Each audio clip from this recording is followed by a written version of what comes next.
क्या होगा अगर मैं आपसे कहूं कि हम एक अदृश्य दुश्मन के खिलाफ युद्ध लड़ रहे हैं और ये हम पर कभी भी हमला कर सकता है, तो आपकी प्रतिक्रिया क्या होगी? क्या होगा यदि कोई अदृश्य राक्षस आपके शरीर में प्रवेश करे और आपके मस्तिष्क को खाने लगे? पृथ्वी इतने सारे जीवों से भरा हुआ है जो एक साथ रहते हैं, जिनमें हम मनुष्य भी शामिल हैं। और अगर जीव इतना छोटा है कि उसे नग्न आंखों से नहीं देखा जा सकता, तो संघर्ष शुरू होता है। बैक्टीरिया और वायरस जैसे जीव इन श्रेणियों से अंतर्गत आते हैं। ये सभी जीव अपने अस्तित्व के लिए लगातार दूसरे जीवों से संघर्ष कर रहे हैं। इनमें से अधिकांश जीव जैसे बैक्टीरिया और वायरस हमसे भी लड़ रहे हैं, जिनके बारे में हमें जानकारी नहीं, क्योंकि हमारी प्रतिरक्षा प्रणाली उनसे उड़ने के लिए पर्याप्त मजबूत है। लेकिन उपवाद भी। नेग्लेरिया फाउलेरी एक अमीबा है जो मानव मस्तिष्क का शौकीन है। यह हमारे बचाव के खिलाफ खुद को विकसित कर चुका है और इसलिए हमारी प्रतीक्षा प्रणाली को पछाड़ सकता है। ये द ब्रायन ईटर के रूप में हेडलाइन में रहा है। पर क्या होगा अगर ये राक्षस हमारे शरीर में प्रवेश कर जाए? नेग्लेरिया फाउलेरी एक अमीबा है।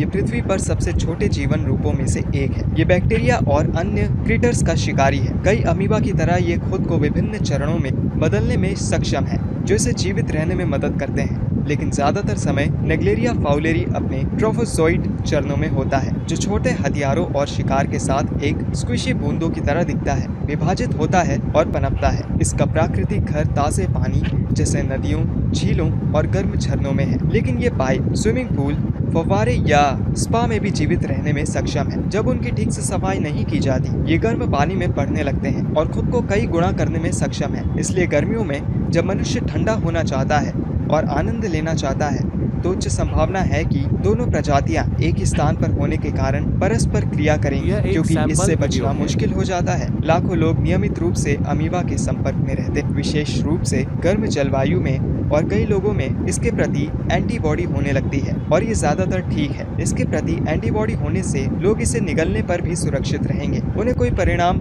नहीं भुगतना पड़ेगा। हालत तब खराब हो सकती है जब लोग अमीबा से दूषित पानी में गोते लगाते हैं या तैरते हैं और पानी उनकी नाक में बहुत ऊपर तक जाता है। पानी की एक बूंद में लाखों वायरस, बैक्टीरिया और अमीबा होते हैं और ये कोई बड़ी बात नहीं है। लेकिन नेग्लेरिया फाउलेरी सभी से अलग है। जब हम किसी अनपेक्षित पीड़ित की नाक में जूम करते हैं तो हम कुछ चीजें देखते हैं। सबसे पहले, अमीबा वास्तव में नाक के अंदर नहीं रहना चाहता और ये सिर्फ कुछ बैक्टीरिया खाना चाहता है।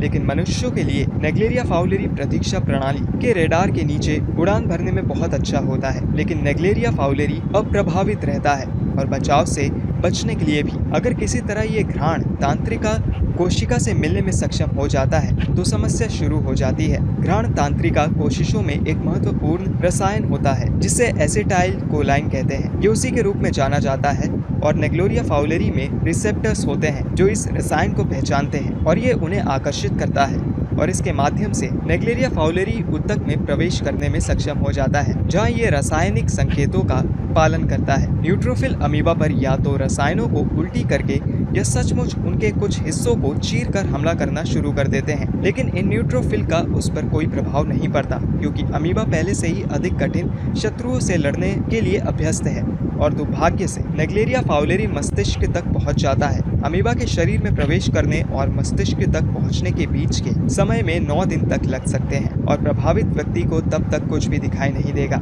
जब तक कि अमीबा घ्राण लंब गंध के केंद्र और आपके मस्तिष्क के प्रवेश द्वार तक नहीं पहुंच जाता। मस्तिष्क की कोशिकाएं असहाय शिकार बन जाती हैं और वह एसिटाइल कोलाइन छोड़ने लगती है, जो कि एक प्रकार का रसायन होता है। नेग्लेरिया फाउलेरी मस्तिष्क की कोशिकाओं को नष्ट करना शुरू कर देता है और विभिन्न आक्रमण अणुओं को छोड़ देता है। इस समय पर नेग्लेरिया फाउलेरी गुणा करना शुरू कर देता है और खतरनाक हो जाता है।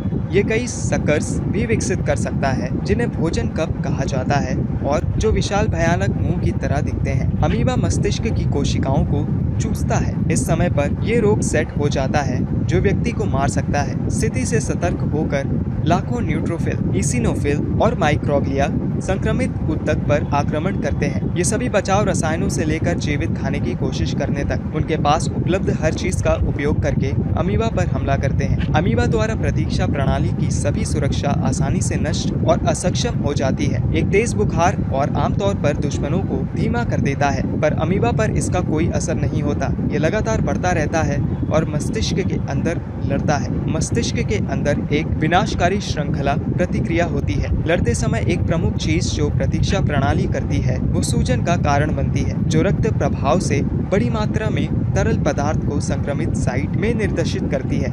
इससे मस्तिष्क में अधिक तरल पदार्थ प्रवेश करता है। इस बिंदु पर व्यक्तियों को सिरदर्द, बुखार, मतली जैसी लक्षणों का अनुभव होगा। जैसे जैसे लड़ाई जारी रहती है, भ्रम, थकान पर ध्यान केंद्रित करने में असमर्थता, दौर और मतिभ्रम से लक्षण गंभीर हो जाते हैं। मस्तिष्क बड़े पैमाने पर सूज जाता है, लेकिन आसपास की हड्डियों के कारण विस्तार करने में असमर्थ होता है, तो ये ब्रेन स्टेम को संकुचित और निष्क्रिय कर देता है, जो सांसों को नियंत्रित करता है। आमतौर पर 1 सप्ताह के भीतर रोगी की मृत्यु हो जाती है। इस अमीबा में मृत्यु दर का अनुपात 97% तक है। इस संक्रमण को पहचानने में समय लगता है, और जब ये होता है तो मस्तिष्क पहले ही लड़ चुका होता है और कुछ भी करने के लिए नहीं बच पाता। हमारे पास इसका प्रभावी इलाज नहीं है। सवाल ये है कि पानी में रहने वाला अमीबा हमारी प्रतीक्षा प्रणाली को कैसे मजबूत कर पाता है। हालांकि ये एक बहुत ही घातक अमीबा है, आपको इसके बारे में बहुत चिंतित होने की आवश्यकता नहीं है। पिछले कुछ दशकों में इसके कुछ ही मामले सामने आए हैं। इस अमीबा को जीवित रहने के लिए एक बहुत ही उपयुक्त परिस्थितियों को प्राप्त करने और अपना काम करने की आवश्यकता है, जो प्राप्त करना आसान नहीं है। अंततः नेग्लेरिया फाउलेरी बुरा नहीं है और सार्वजनिक स्वास्थ्य के लिए बहुत बड़ा जोखिम नहीं है। इस अमीबा पर अभी कई अध्ययन किए जाने बाकी हैं। तब तक चिंता न करें, क्योंकि नेग्लेरिया फाउलेरी आमतौर पर